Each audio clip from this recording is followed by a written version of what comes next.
Hi, welcome to Leap Taken. This is Mika, and here at Leap Taken, I talk about all things witchy, craft-related, law of attraction, manifesting, esoteric, and everything else in between. First off, happy full moon. I'm recording this. It's actually a full moon as of now, as of today. So hopefully you've did your release work, you wrote your intentions down, or did some sort of full moon ritual to, celebrate this time.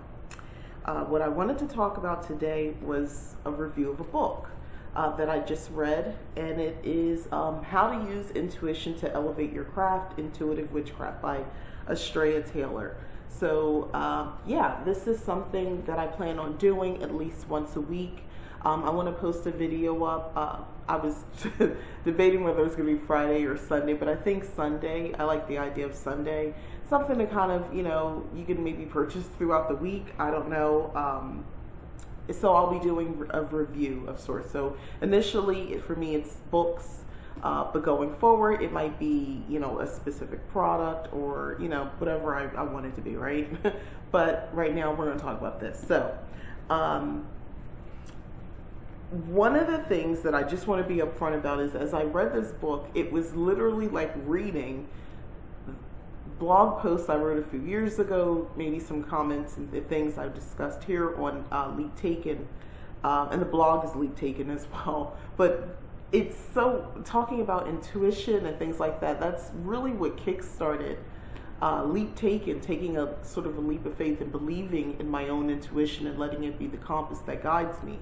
And this book pretty much goes into it, but where it goes further than what I did, especially on my blog, is that it tied it into witchcraft. So just jumping right into it, the author defines intuitive witchcraft as a spiritual lifestyle that celebrates the truth of who we are and what we feel. And I think most of us who practice, we can get behind that, right? So there are three tenets. The first tenet is of intuitive witchcraft is know your intuition, and to know your intuition be true. Sounds familiar if you practice Wicca. Second tenet is you are energy. Seek understanding, balance, and alignment of your own energy. And the third tenet is you are magic. You have the ability to modify your energy and the energies around you through willpower, which definitely resonated with me because, again, this is stuff that I talk about or have extensively not spoken about, but typed, posted about on my blog. So I was like, wait, what? I mean, I know there's others who think like that, but to get to read this book and, it's all laid out in the way I sort of process things. And it's been, that was a revelation for me, learning to get more in touch with my intuitive side or my intuitiveness, and just learning to trust it and know it's true and it will always lead me down the right path. That was something that I learned more as a younger adult, and I've been living my life by that for years now. But all right, so it goes into that. She had me, I was hooked at that point, so I was able to read the book. Now, the book is broke up into two parts. So part one is about the basics of intuitive witchcraft, right? And then part two is more about elevating your knowledge. She says to a more meaningful and personal level. And in that section, she has a chapter called Advanced Witchcraft, which was very informative. The points that definitely resonated with me, a couple things. One of the things that she talked about was cultivating your atmosphere, whether it's, the way you dress, your home, your room, the things you have around you that you deem as, whatever it is that you want as far as your witchcraft. For some of it might be a more golf look. For some others, it might not be. But the point is, I love that she talked about that because it does matter. And of course, you could not have any makeup on, or your hair is different colors or jet black, and maybe you dress in all black, or maybe you don't. You can do all that, and maybe you don't identify with what people would assume you identify with if you did dress in black. You know what I mean? Or you could not do any of it, be kind of a bit of a plain Jane. And, have very lean more toward the darker parts of witchcraft. You know, it doesn't matter. Whatever your aesthetic is, just embrace it. You know, that's kind of what she was talking about. The other thing is back to the intuitiveness or intuition. She talked a lot about being present in your physical, meaning, you know, being present in how you feel and understanding your emotions. So one of them is, she said the gut is the main place to tap into your intuition. Kind of, you know, like, what does your gut tell you? You've heard that before, been asked that. What does your gut tell you? What's your gut instinct, or, you know, that sort of thing. Learning to trust that, because if you have a stomach ache every time you go into work, she gives an example about that.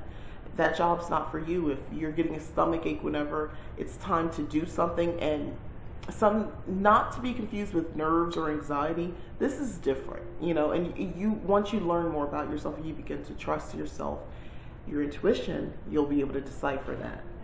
The other thing is just imposter syndrome. She went into a lot of detail about imposter syndrome, and that's something I definitely resonated with, because I know that's something I dealt with or have dealt with on and off when it comes to doing creative work, writing, things like that. Anyway, but it was great to read that in the confounds of witchcraft, right? Intuitive witchcraft. So that was pretty cool. I love that she offers exercises per chapter to actually practice what you just read. So there's an opportunity to put it into effect. You're not waiting to the end of the chapter to go and, you know, and then finally, you know, take notes and try to figure it out. You can get right into it per chapter. And I would just keep a journal, which she advises as well. You have to write stuff down. It's important to write things down so you can come back to it and you can kind of see your growth, or you can go back and repeat things. She does, of course, she has a section on basic tools, witchcraft tools that you can use and things like that. And she gives a really comprehensive explanation of circle casting, which if you believe in synchronicity, you would understand that. For me, I've kind of hinted a couple videos ago about casting circles, and it's something I said I wanted to add more to my practice, because I did and then I didn't, because I didn't necessarily see the benefit as time went on. But you know what? After reading this, I know I'm going to be definitely making a point to do more circle casting. The art of it all, you know. And then, you know, she doesn't talk about, just again, if I didn't say already, this book is not about Wicca. It's just intuitive witchcraft. So it can fit into, if you are Wiccan, it can fit into that. If you're something else, it can fit into that. That's what I love about it.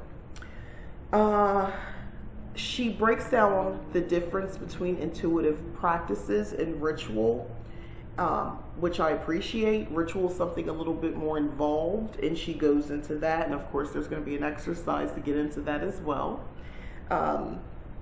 And then, yeah, I just, you know, more about the advanced magic and energy work, that section on advanced magic. I like how she talks about elevating your witchcraft with higher energies, combining magics. I just did a video on advanced magic, and she gave me a lot to sort of add to that discussion when I'm ready to do a part 2 about advanced magic, because that's something I want to do, I'm working on. And yeah, combining magics, which I kind of talked about before in that video. You know, it's everything from, you know, if you take a spiritual bath, to maybe you have a specific candle with a certain intention as you take your ritual bath, and you have certain herbs in there, and maybe you're doing something transformative yoga type working, or movement to balance your energy or to raise your energy. So it's kind of combining. That's a little bit of what she was talking about. Then there's a whole section on sex and sensuality for raising energy. That's under the advanced witchcraft magic and energy work chapter. But anyway, it further goes on to, she talks about dream witchery, divination, shadow work. I mean, really almost all the things you think about when you think of practicing witchcraft is in this book. Very thorough. It's just chock full of a bunch of relevant topics that maybe you don't do everything, but I would say you would do majority, you know, of the things that she's talking about. And again, she relates it to intuitive witchcraft. So, using your intuition to guide you. The other part that I really kind of got into is there was a section, because and I think some of us who, if you're, probably 30 plus, or if you're 40 plus, you'll appreciate this. She has a whole section where she's talking about how your magic or your craft will change over time. And there was a section, because other authors write per chapter, they write like a small little section, just to kind of develop more of what that chapter is about. And it's real. So far, I haven't been disappointed by anyone's little section that they wrote, and it's been very informative. But in that section, there's and I didn't write it down who it was that wrote, but anyway, the person is definitely someone who would see themselves more in the crone phase of witchcraft and what they were writing, and or stage of life, not necessarily witchcraft. But anyway, they were just going on about how they accepting getting older. The author herself was also saying more about that, just because along with that comes knowledge, and along with that your witchcraft will change, how you practice will change. So I found that actually refreshing to see in a book about witchcraft, because quite frankly, most of the books, if you're reading, you pick them up, it's more from a younger woman's perspective. To me, I feel like the target audience is a younger woman, which is fine. The information is available to all of us, but we're all going, if you're lucky enough, if you're blessed, you get to age. And I think that that's something that people need to understand who are practicing. It's not all, this isn't just for young folk, Anyway, it stuck out to me, that area, reading about that. But anyway, yeah, so it was just so much information to go, that went into this. When I realized, once I was reading it and I got really into it, I was like, wow, this is 300 some odd pages. Yeah, it's about 306 pages altogether of information in here. And I read everything. I only skipped maybe some things, like in the first part where she talked about brooms, like I know, with, different tools. I know these things, so I skimmed and I kept it moving. But for the most part, I read everything, and it was intriguing. It was very interesting. And I know I'll be coming back to this more and more, not necessarily about her teaching me something I totally didn't know. It would be more of just reaffirming, which is always good, in the same way that, people who practice practice religious type, religion and things like that, and they go to the same book repeatedly, right? And they look at new things to help them, guide them. Well, there you go.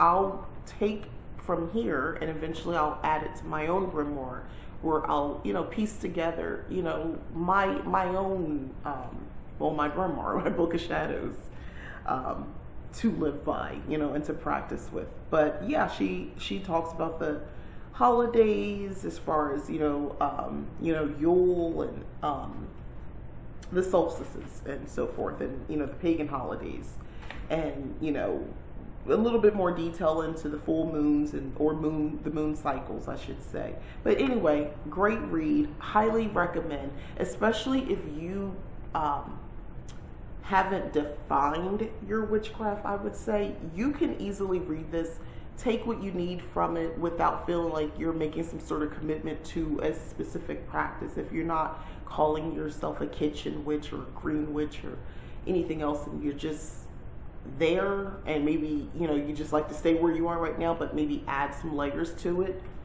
read this.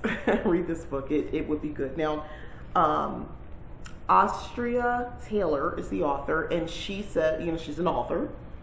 She identifies also as a witch, and which you would hope, right? And a fire dancer. So I thought that was pretty cool. I actually went to her website, and she does workshops or maybe not so much right now because COVID-19, but she workshops, things like that. She'll be participating in some sort of online pagan festival that's sometime, I think, this month. I looked at that. So just she has a, yeah, her website is her name. I think it's, yeah, AstriaTaylor.com. But make sure I'm saying that right. Yeah, I'm pretty sure that's where I got it from. I looked at the book. Yeah, that's what it is. www.AstriaTaylor.com. So anyway, yeah, I thought she was very informative, and as far as, you know, what she had to share in this book, and yeah, it was good stuff. I would definitely recommend it. So that's my take on it, and that's my review. So thank you for watching. Please like this video if you've enjoyed the content, and go ahead and subscribe, please, if you haven't already. It's really helping grow my channel, and if you have subscribed, again, I really appreciate it. Thank you very much. All right, thanks, bye.